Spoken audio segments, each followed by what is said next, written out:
Dans l'Antiquité, le prêtre, qui servait Dieu, alors, si un prêtre qui sert Dieu devait offrir des sacrifices, Dieu sur l'autel. Mais si un jour, ce prêtre quittait le temple pour aller chez lui, et que ce moment-tel chez lui, il y avait un mort, et qu'ainsi, sa main touchait le mort.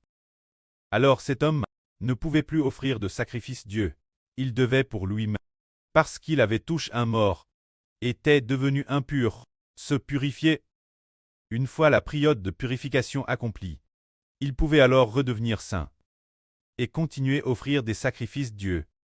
Mais s'il ne se purifiait pas, alors le sacrifice qu'il offrait Dieu était également considéré comme impur, de plaisant Dieu, et risquait plus d'attirer la colère de Dieu. Alors nous, ses enfants, pour quelle raison deviendrions-nous impurs? Serait-ce en touchant le cadavre d'un mort que nous serions impurs? Non, car le mort dans l'Ancien Testament, le cadavre d'une mort, figure les non-croyants. Les non-croyants sont appelés des morts et alors, si nous, ses enfants, qui bâtissons le temple, devons offrir des louanges, des sacrifices de louange et de reconnaissance. Dieu, alors nous devons veiller et nous observer nous-mêmes, pour voir si, avec ces non-croyants, nous sommes trop proches, ou, si nous les toyons, en discutant avec eux, de manière trop profonde, ou si par manque de vigilance dans nos conversations, leurs paroles d'incrédulité nous rendent impurs. Il faut y veiller, car la Bible dit ceci au sujet de Zorobabel.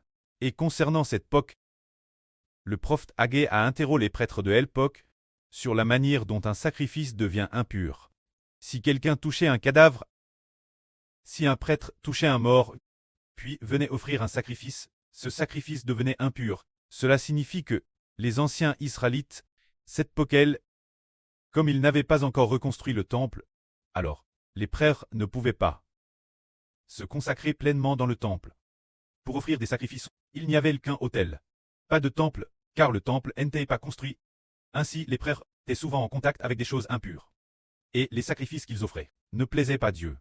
Aujourd'hui, nous les enfants qui louons Dieu, sommes des prêtres. Si quelqu'un a de l'incrédulité dans son cœur, El Pétre au Hber exhorte se repentir sincèrement, de peur d'être abandonné par Dieu, de peur d'être abandonné par le Seigneur Jésus-Christ.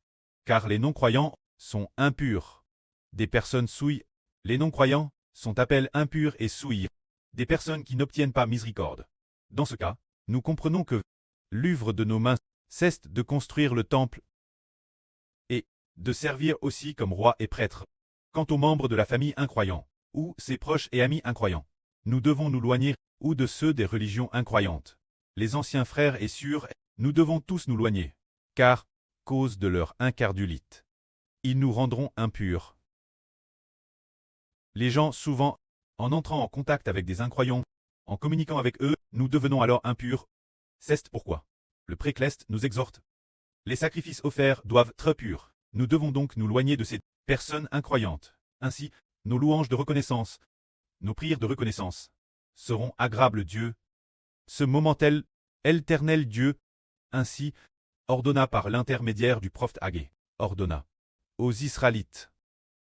Portez maintenant votre attention, partir d'aujourd'hui, en regardant vers le passé, avant que dans le temple de Joval, on n'ait pas encore pose les fondations. En ce temps seul, commentiez-vous, quand vous veniez un tas de grains, pour en avoir 20 mesures. Il n'y en avait que 10. Quand on allait la cuve, pour puiser 50 mesures. Il n'y en avait que 10, dit Jova. Je vous ai frappé par la rouille, la nielle, la greule, en vous frappant, ainsi que tout le travail de vos propres mains. Pourtant vous n'êtes pas revenus, moi. Cette poquelle, les Israélites, leurs offrandes étaient impures. C'est pourquoi ils voulaient obtenir beaucoup de récoltes. Mais Dieu les a fait récolter peu, espérant obtenir 100 mesures de grains. Ils n'en espéraient que 20, mais n'en ont obtenu que 10, espérant 50 mesures de vin. Ils n'en ont obtenu que 20.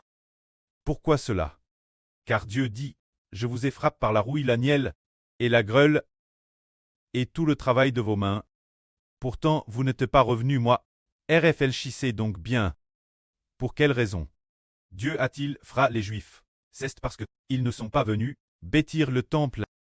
Mais, maintenant, Dieu dit ceci. Mais, considérez le passe partir d'aujourd'hui, partir du 24e jour du 9e mois, depuis le jour où les fondations du temple de Joval ont te pose. Partir du jour de la fondation. Partir de ce jour, je répandrai ma bénédiction. C'est-à-dire quand les Israélites, on commence bâtir le temple, depuis le jour où les fondations ont te pose, Dieu allait bénir Israël.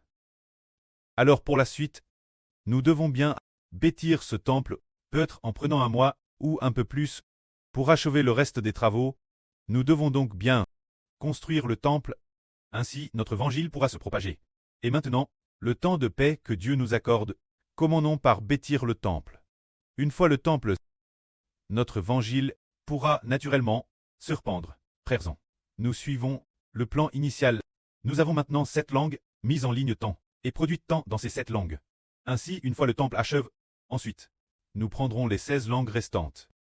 Ces 16 langues au total, et les ouvrirons toutes, pour les diffuser toutes les nations. Dieu sera glorifié, car nous aurons DJ offert le sacrifice de louange, le temple sera construit, et ces temples auront aussi une dimension de proclamation. Dieu et le Seigneur seront glorifiés. Alors si nous partons combattre les nations et les peuples, nous remporterons la victoire. Ce moment éternel Dieu, dit Salomon. Je ferai trembler les cieux et la terre. Je renverserai le trône des royaumes et détruirai la puissance trangre. Je renverserai les chars et leurs conducteurs. Les chevaux et leurs cavaliers tomberont. Chacun priera par LPE de son frère, dit Joval, chef des armes. Joval, Zorobabel, fils de Shilciel, mon serviteur Zorobabel. En ce jour je t'éleverai, dit Joval. Je ferai de toi un anneau de sceau, dit Joval, chef des armes. Joval, car je t'aille choisi. Alors Dieu dit, que va faire Dieu? Le précleste Joval fera trembler nations et peuples, renversera le traîne des nations, et fera décéliner la puissance de toutes les nations et tous les peuples. Et renversera aussi ceux qui détiennent l'autorité, ces génroxles, et renversera aussi les régimes des nations. Quand cela sera-t-il renverse? Ce sera quand le Zorobabel de la Nouvelle Alliance, le frère Sibo, aura établi le temple, cesse dire les 144 Zorozors au champ. L'aura BTI. Et une fois cela BTI, chaque tour quelqu'un viendra louer, offrir le plus beau sacrifice d'action de grâce. Dieu, alors, Dieu au milieu d'Israël, sera glorifié. Le précleste et le Seigneur, sur notre autel, seront glorifiés. Seront glorifiés sur l'autel d'or, seront glorifiés dans le temple. Alors, Dieu va détruire la puissance des nations, la détruire entièrement, nous, ses enfants. Dirons-nous dans l'esprit, que toutes les nations et tous les peuples s'effondrent et soient détruits. Oui, tous, car les nations et les peuples sont Satan. Et ne désirons-nous pas aussi ardemment voir la grande Babylone cleste entièrement détruite? Nous le désirons tous.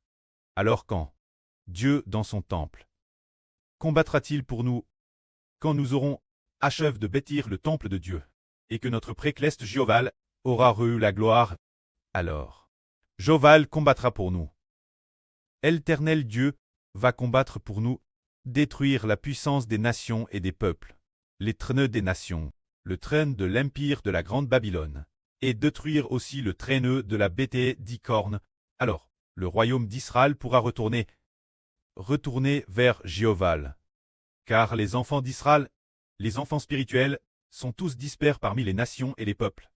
Alors comment pourrons-nous, ceux qui ont le pouvoir, les personnes de grande autorité, dans les pays où ils règnent, comment propager l'évangile, pour les faire revenir, car leur pouvoir politique est toujours elle. Il est impossible de faire revenir les enfants de Dieu, les Israélites spirituels. Mais, quand nous aurons fini de bâtir le temple, que des gens viendront louer Joval, que des frères et sœurs offriront les plus beaux chants au précleste, et que chaque chant fera que Dieu et le Seigneur soient glorifiés. Le pré et le Seigneur seront ainsi glorifiés, et s'en réjouiront. Le précleste renversera les trésors des nations, renversera les traînes des nations, comme Dieu l'a dit, je vais branler les cieux et la terre. Alors comment le pré branlera-t-il les cieux et la terre? Le pré a DJ prophétise depuis longtemps qu'il y a un grand jour de Joval. Se dire, Jéhovah et le Seigneur Jésus-Christ. Un grand jour de colère. En ce grand jour, le soleil s'obscurcira certainement, la lune ne donnera plus sa lumière, deviendra comme du sang. Les toiles du ciel tomberont certainement. Dans l'univers s'enroulera comme un livre. Alors, toutes les nations et les peuples de la terre seront dans l'effroi, les armes des nations, les généraux et les commandants des nations, les dirigeants des nations. Ils diront, en se cachant dans les cavernes des rochers des montagnes, disant aux montagnes, tombez sur nous, collines, couvrez-nous, afin de nous cacher de la face de Dieu et de la colère de l'agneau. Car le moment de leur colère est venu. Qui peut subsister? Quand est-ce que Dieu se mettra en colère pour nous venger et détruire nos ennemis? C'est quand nous aurons établi la louange et le saint temple de Dieu, alors, offrant toute notre vie en sacrifice Dieu, utilisant toute notre vie pour louer Dieu et le Seigneur. Jour et nuit, il y aura des frères et sœurs dignes pour adorer et pour louer, et ceux qui louent dans chaque équipe seront tous saints. Ceux qui offrent des chants seront tous saints. Ceux qui ne sont pas saints ne pourront pas offrir de sacrifice Dieu. Dans ce cas, le prêt par nos louanges offertes sera glorifié. Le Seigneur Jésus-Christ sera aussi par nos louanges offertes glorifié. Le pré-cleste et le Seigneur, par nos prières offertes, seront glorifiés et se réjouiront. Le pré combattra alors pour nous. Le pré dit, moi Israël est mon royaume. L'Israël spirituel est mon royaume. Je voudrais avec Israël. Et avec les enfants d'Israël, je veux pour Israël. Et pour les enfants d'Israël combattre, je vais briser toutes les nations et tous les peuples, pour qu'Israël subsiste éternellement. C'est-à-dire que le royaume d'Israël devienne le royaume ô Dieu est glorifié. Comme Dieu l'a dit, tu es mon serviteur Israël, par qui je me glorifierai. C'est-à-dire que par celui de l'Apocalypse, ce nourrisson a reçu la gloire, a reçu la louange, le pré-cleste s'en réjouit, et vient détruire toutes les nations et tous les peuples. Alors la fin, le pré-cleste dit, l'Éternel des armes, le commandant dit, fils de Shealtiel, mon serviteur Zorobabel. En ce jour, je t'éleverai, ce Zorobabel ici. C'est le frère Ashber, alors, en ce jour je t'éleverai. Le pré-cleste va lever le frère Ashber. L'éver pour faire quoi? Il est dit ici.